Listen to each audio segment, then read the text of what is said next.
Today I want to share with you an ancient superfood. This is a nutrient-dense, anti-inflammatory cream of bone marrow soup recipe. Now, if you love bone marrow, you're going to love this soup.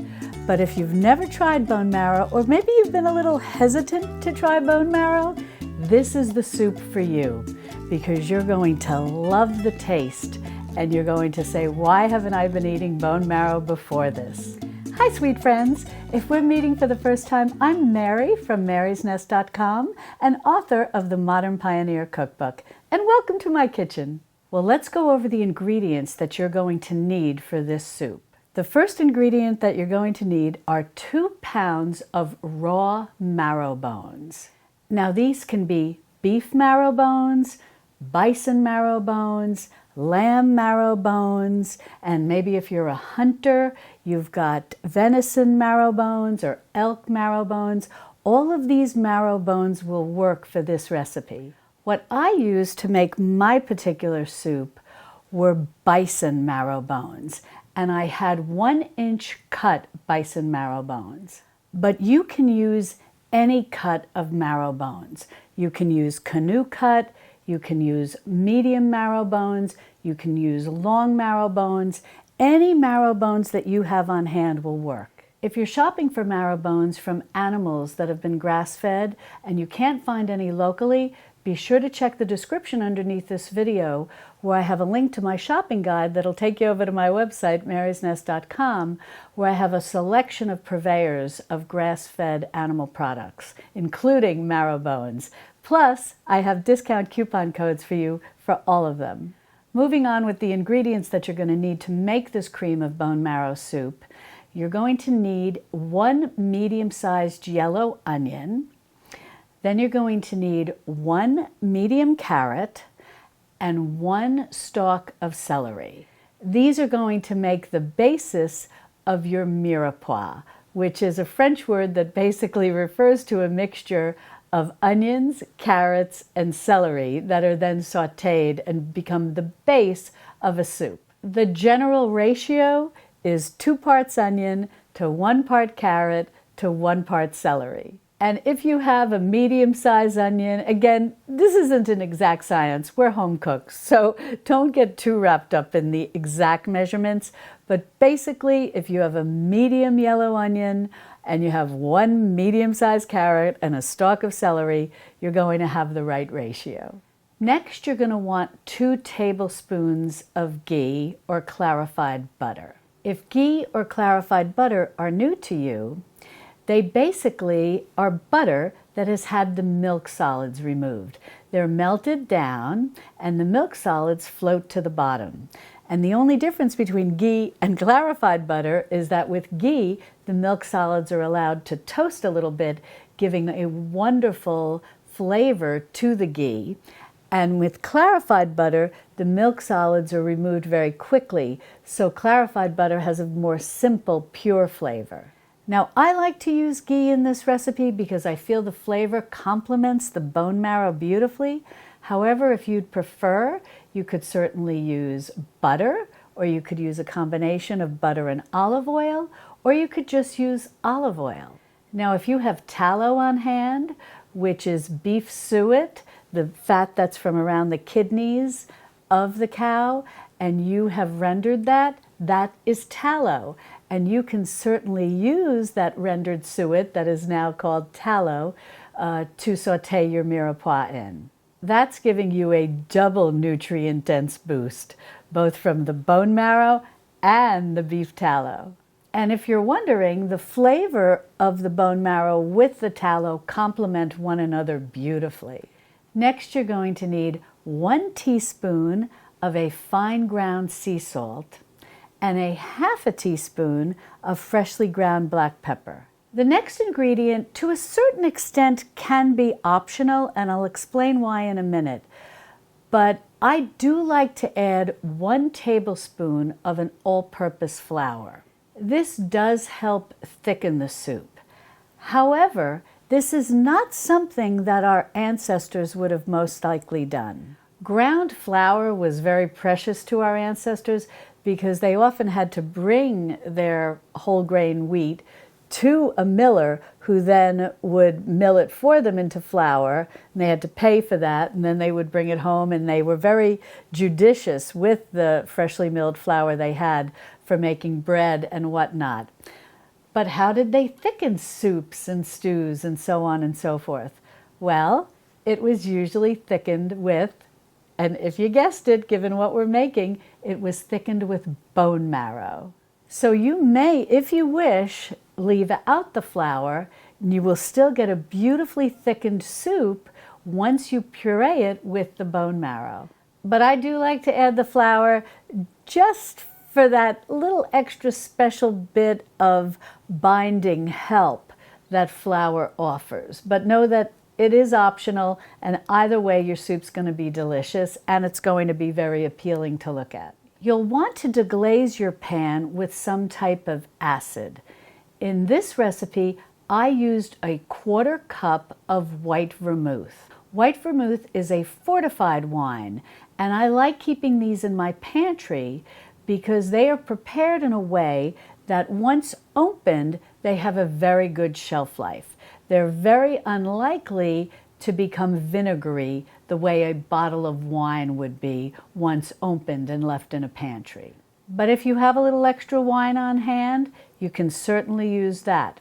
Now, if you want to keep this completely alcohol-free, all you need to do is use a very small amount, maybe a tablespoon's worth, of an apple cider vinegar or maybe some lemon juice. And the reason why you need some sort of acidic medium in this recipe is when this soup is simmering, we're going to be adding the bones into our broth, which we'll talk about the broth in a minute. But we're going to add the bones into the broth, and we need some type of acid in that broth to extract the nutrients from the bones. So in essence, when you're making this soup, in many ways, it's like making a simple bone broth, because you're going to be putting the bones into the broth with a bit of acid in the broth. You're going to extract the nutrients, one of which is collagen, from those bones. So you have this amazing soup that's very rich in bone marrow, which we'll talk about all the health benefits associated with bone marrow in a bit. Plus, you're going to have the collagen that's been extracted from the bones. And collagen is wonderful for nourishing our digestive system, as well as our skin, our hair, our nails. A lot of people pay a lot of money for these dehydrated collagen powders and whatnot. You don't need any of that. Make your bone broth, make cream of bone marrow soup, things like this, and you're going to be digesting all of these wonderful nutrients. And personally, and this is in my humble opinion, I think things that are made from the actual animal products are better than these high-priced powders that we can buy today either online or at health food stores and so on and so forth. Now, when it comes to acidulating, as they say, when it comes to acidulating the broth in making this soup, I mentioned I use white vermouth. I find that that's a very mild flavor, and as we're simmering this, the alcohol is going to evaporate, and so you're not going to have any alcohol taste to this soup. The same would be true of any wine you might use. But don't worry if, for example, you have some other fortified wines in your pantry because you've been with me for a while and you've been making lots of bone broth. Any type of fortified wine will actually work really well in this soup. You could use Madeira, Marsala, so on and so forth. So if you don't have white vermouth, you do have a lot of options for substitutes. Regular wine, a little bit of apple cider vinegar, a little bit of lemon juice. Even a 1/4 cup of apple juice could be substituted for the wine. Alrighty, now speaking of broth, you're going to want 4 cups of beef broth. Even though I was using bison bones, I really like beef broth for this recipe. And notice that I'm saying beef broth. Don't use your bone broth, or you certainly can if you want, but it's not necessary because we are going to be putting bones into this broth to really boost the collagen amount that's contained in this soup.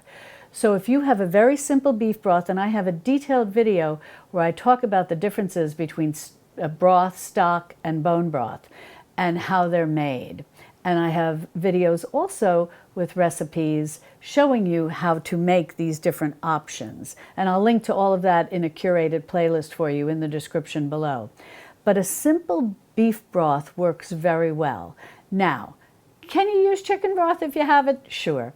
It'll slightly change the flavor, but it's fine. It's still, I've used all different types of broth in all different types of recipes, and pretty much every broth brings some luscious flavor to my soups and stews. So definitely, if that's what you have on hand, use it. Don't worry if you don't have beef broth. But I did use beef broth when I made this particular soup. Now, what about if you don't have any broth on hand? Don't rush to use bouillon cubes or all these different bouillon pastes and whatnot. Those are loaded with all kinds of chemicals, and I'm not a fan of them. They're not things that we want in our traditional foods kitchen. Because we are putting bones into this liquid, you can even use water in a pinch to make this soup. The flavor will be slightly milder. However, bone marrow has a very distinct flavor, so that flavor is going to come through no matter what type of liquid you use, even if you just have to use water. And if you have some vegetable broth that you've just maybe pulled together quickly from making a broth with the scraps in your scrap bag, your vegetable broth, that's going to work great too. This is a very flexible recipe. I want to assure you this is home cooking. And when our ancestors made soups like this, they used whatever they had on hand. And we can do the same too as traditional foods cooks. The only other thing you need is a bay leaf, which will go into our soup pot. Now, when you go to serve this soup, if you want to adorn it a little with some toppings, some of your options that work very well are a few chopped fresh herbs. I like flat leaf Italian parsley, I like chives, and I like thyme. Those all work very well with this soup. And if you want to further boost the nutrient density of this soup, you can put in a little dollop of fresh cream. You could also put in a little dollop of creme fraiche. If you have access to raw milk, all you need to do is skim the cream off the top, let it sit on your counter overnight. It'll culture, it'll thicken from the natural good bacteria that's in raw milk, and that makes a wonderful dollop into a soup like this. But don't worry if you don't have access to raw milk. If you've just got some nice, preferably cream from animals that have been raised on grass and pasture, that's perfect. You can put a little dollop of that, maybe some homemade sour cream, anything to further cream the soup. But it's quite creamy on its own, but you'll be adding additional nutrient density to it by adding these various dairy products. Now that we know all the ingredients that we're going to need to make this cream of bone marrow soup, let's get started and make it. The first thing that you're going to want to do is preheat your oven to 350 degrees Fahrenheit. Then you're going to want to get a baking sheet. I like to put down a piece of parchment paper, and then you're going to want to go ahead and just lie your bone marrow bones onto the parchment paper.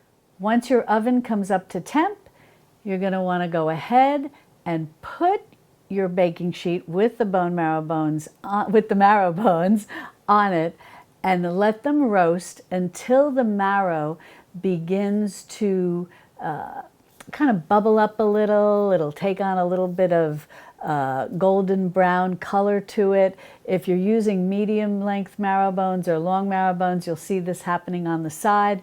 It's a lot easier to see with the 1-inch cut marrow bones or the canoe bones. But either way, what you're going to be looking for is just sort of starting to look a little bubbly and have some browning to the marrow. With the 1-inch cut marrow bones or with the canoe cut, it can take maybe around 20 minutes. Every oven's slightly different, but it can take around 20 minutes. If you have medium marrow bones, it may take about 30 minutes. If you're working with long marrow bones, it may take upwards of 40 minutes. While your marrow bones are roasting in the oven, you'll want to go ahead and prepare your mirepoix. Begin by peeling your carrot and then dicing it into about a medium dice. This is all going to be pureed, so don't get too fussy about the size that you're cutting up the pieces of carrot into. Next, you'll want to do the same with your celery, cutting it up into a medium dice. Moving on to your onion, you're going to want to go ahead and peel it and again chop it up into about a medium dice. Now with your carrot shavings and your onion skins, don't throw them out. Remember, these have nutrition to them, and you want to put these into your scrap bag that you then later use when you go to make a bone broth. Now, since this is going to be pureed, if you don't want to peel your carrot, you can certainly leave it unpeeled. I find that by peeling it, it just provides a slightly nicer boost of color to the final product. But if you want to leave the carrot unpeeled, that's fine. Once you have your carrot, your celery, and your onion all chopped up, just put them aside. Chances are at this point, your marrow bones are going to be ready to come out of the oven. So you'll want to remove them to a heat-proof surface on your counter and give them a little bit of time to cool. But once you can comfortably hold them in your hand, you're going to want to start to scoop out the marrow from the bones. I really like to use a serrated grapefruit spoon to do this. And the reason is, in essence, it's a multi-tool. Because if I'm working with marrow bones that have a large opening, especially like if you've got the canoe cut or the 1-inch cut, you can usually use the serrated side of your grapefruit spoon to get the marrow out. However, if the opening to the marrow bone is small, you can flip the spoon around and simply use the handle to get the marrow out. I really like this because I can use either end of the spoon versus like using a knife that may make it not as easy to get the bone marrow out, especially with the canoe cuts. This way, I've got a grapefruit spoon, I can use either end, and I can always be successful getting my marrow out of the bones very easily. Once all the marrow is out of the bones, have that in a bowl and set that aside, and have your bones in another bowl and set that aside. Now you want to move over to your stovetop, and you want to get a medium saucepan or soup pot. In your soup pot, on medium heat, you want to add in whatever fat you're using. In my case, I'm using the ghee, and you want to allow the ghee to melt. Once it's melted, the fat that you're using, in my case the ghee, you want to go ahead and add in your onions. Then you want to follow this up by adding in your carrots and your celery. Sprinkle everything with sea salt and black pepper, give it a good stir, and saute somewhere between 5 to 7 minutes till everything begins to soften nicely. The mixture will start to become quite fragrant, and you'll know that you're ready to move on to your next step. Next, if you're using the flour, go ahead and sprinkle the flour onto your mirepoix, into your soup pot. Stir the mixture well and continue to saute for 1 to 2 minutes to cook off the raw flour taste. And you'll begin to see brown bits, which is called fond. You'll begin to see brown bits forming on the bottom of your soup pot. Now you're going to deglaze your soup pot. And this is where you're going to use your white vermouth or your white wine or other fortified wine or some apple juice or a little bit of apple cider vinegar or a little bit of lemon juice. Whatever you have that's an acidic medium, you're going to use that to deglaze your soup pot. And as you pour in this liquid, you're going to want to scrape up all those little brown bits that are full of flavor from the bottom of your soup pot and mix everything well. At this point, you're also going to go ahead and add in your bones, the marrow bones in which now you've removed the marrow from. But you're going to go ahead and put all those bones right into your soup pot. Now at this point, you're going to go ahead and pour your broth into your soup pot. In my case, I'm using beef broth, but again, use whatever broth you have on hand, and if need be, you can certainly use water. Stir everything well, and then top it all off with your bay leaf. Now you want to bring everything up to a boil. When it comes up to a boil, you're going to be turning your heat down to low, the lowest setting on your stovetop, and putting the lid onto your soup pot, and you're going to let everything simmer covered in your soup pot for about 1 hour. After 1 hour of simmering, you're going to remove the lid from your soup pot, and you're going to take the bones out of your broth. But don't discard these bones. Chances are they still have nutrients in them because they've only been simmered for an hour. And if you examine them, chances are there's still some cartilage on them or sinew that has not dissolved. But if you use these bones in a future batch of making bone broth, that sinew or the cartilage, whatever remaining on those marrow bones, will most likely dissolve and add nutrition to that particular batch of bone broth in which these bones are reused. And speaking of sinew, this is a little bit of a rabbit trail, but I just wanted to mention that if you've not seen my recipe for how to make a nutrient-dense pot roast using a bone-in chuck roast, I'll definitely link to that video below, because I make a gravy that dissolves the marrow from the bone along with all the sinew that comes off of the meat. It is the most delicious gravy and so nutrient dense that you've ever enjoyed. Now those bones that you have left over that you've removed from your broth can be stored in your refrigerator for a day or two if you think you're going to use them to make bone broth relatively quickly. Otherwise, just wrap them well and pop them in your freezer and use them within the next 2 months. Now comes the fun part. You're going to want to go ahead and get that bone marrow that you had set aside earlier. And you're going to want to bring that over to your stovetop, and you're going to add that to your soup pot. Now in this particular recipe, I used a stick blender. I love these things for pureeing soups. And so I used my stick blender to puree my soup to the point of the consistency that I liked, which was basically, for the most part, completely pureed.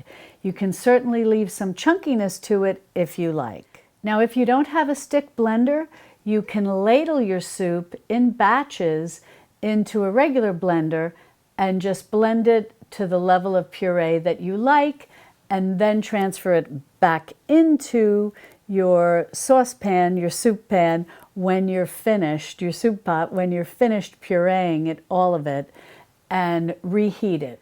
Now when I use the stick blender to puree soups, in this particular case our cream of bone marrow soup, I do like to let the soup simmer for about 2 minutes once it's been pureed, just to help all of the flavors somewhat blend nicely together.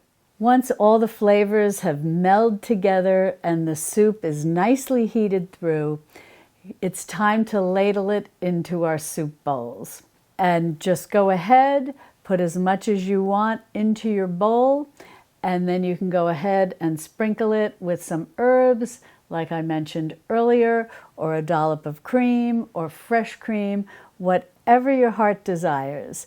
But the only thing that I don't generally recommend is any grated cheese, only because the bone marrow, the cream of bone marrow soup, has a very distinct flavor, and the flavor of different cheeses that are normally grated, maybe like a Parmigiano Reggiano or a Pecorino Romano, those have strong flavors, and they tend to kind of fight, more or less, with the flavor of the bone marrow soup, as opposed to complementing it.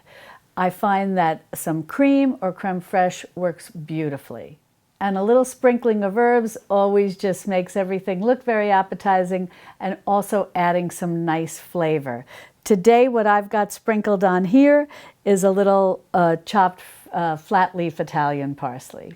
Now I'm going to go ahead and give this soup a taste, but I just want to take a minute to share with you why eating bone marrow is so important for our health. Bone marrow is a form of fat, and it's a very nutrient-dense food. A very small amount of bone marrow is loaded with vitamins and minerals. And nutrient-dense foods are the kinds of foods we really need to eat to nourish our bodies and to nourish them deeply. And this is something our ancestors understood.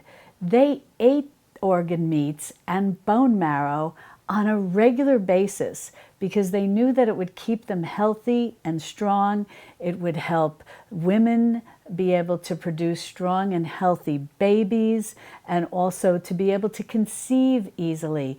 These are the type of foods that our ancestors knew to eat, but that we have gotten away from. And yes, you see all these different powders that you can buy for that are dehydrated organ meats or dehydrated bone marrow, but they're very expensive, and it's easier to learn how to prepare these foods in tasty ways that are pleasing to our modern day palates. And for some of us who were raised on these type of nutrient-dense foods, we're just used to eating bone marrow the same way our ancestors did. And so our palates are adjusted to it. But I do understand that foods like liver and bone marrow are new to many people who are on a traditional foods journey. And so it's very important to be able to find ways to prepare these foods that then are pleasing, as I mentioned, to our palates. And I have a lot of nutrient-dense recipes for you. And one in particular is for how to make beef liver nuggets that help the new liver eater learn how to really enjoy them, and dipped in a little bit of fermented ketchup and you're all ready. And although I have videos with recipes for how to roast bone marrow, and I think it's wonderfully tasty. If you like butter and you like steak, well, bone marrow is steak butter. It's absolutely scrumptious, and on toast points, you can't go wrong. But if it's not something that you can bring yourself to try initially, I think in time you will. This soup is a wonderful way to start incorporating bone marrow into your diet in an affordable and delicious way. Alrighty, now let's give this a taste. It's cooled off a little bit, but this is the type of soup that it's got a beautiful, see this wonderful beauty, and this is not, I don't have any cream or creme fraiche in here, but look at that, looks wonderful. It's cooled off a bit, but this is the type of soup, whether it's warm or room temperature, it's really scrumptious.